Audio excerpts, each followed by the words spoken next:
जय जगन्नाथ साने Baleshwar FM college जो भौणी जन को अत्याचार टर्चर हो भौणी जन को टर्चर हबार कारण कौन जहाँकि भौणी जड़े से कॉलेज पाठ पढ़ती सार खराब संपर्क बाध्य करते से फल मना करते भौणी जन को भौणी जन मना करते सार को जहाँकि खराब संपर्क रखापी मना करते सार को किंतु सार प्रतिशोध नहीं टर्चर करते पिला लगे निजे टर्चर दौले से थाना भौणी जन एफआईआर देते आम प्रताप षडंगी सार को एमपी को जनईले किंतु सरकार प्रशासन सही समय पदक्षेप कार्यानुष्ठान नहीं नथिले जहाँफल से भौणी जन पचर कई छिड़ा नाराज थे जहाँकि से टाइम भौणी जन नाराज होता भौणी जन सुसाइड अटेम्प्ट करने बाध्य होते पेट्रोल जाड़ी निआ लगे तो से भौणी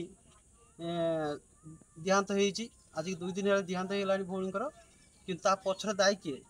गवर्नमेंट सरकार जहाँकि आम मोहन चरण कुमार माझी सार सी दायी आम प्रताप नन्ना जो एमपी अच्छी बालेश्वर सी दायी आउ कहने प्रशासन पूरा दायी एवं किंतु जिते देहांत हो नाला से जहाँकि सारा ओडिशा दुखित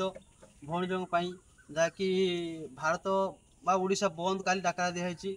भौणी जन को न्याय मिलू जहाँकि आम ओडिशा सरकार सीएम जो अच्छा नुआ सीएम बीजेपी सरकार किंतु सी घर लोक को घोषणा कर जहाँकि परिवार को 20 लाख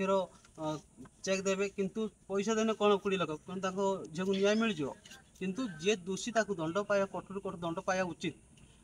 पैसा देकी लाभ किसी हम कि मोहन सरकार से टाइम शुई पड़ते जे टाइम सी थाना जन जा एफआईआर दूसरे से टाइम शुई पड़ते जो देहांत होगा सुसाइड स्टेप नहीं पर्यटन चलीगला कथा से टाइम कौन जाते हो तो से टाइम स्टेप नहीं सरकार प्रशासन तरफ जे कि बची था झील किंतु ये जो अच्छी जेल अच्छी सार से तो 6 मास पर बाहर आस फिर आस जॉइन कर फिर आउ किए सहित एमती दुर्व्यवहार कर चली आपको कठोर कठोर दंड मिले दरकार आ सब दायी सरकार।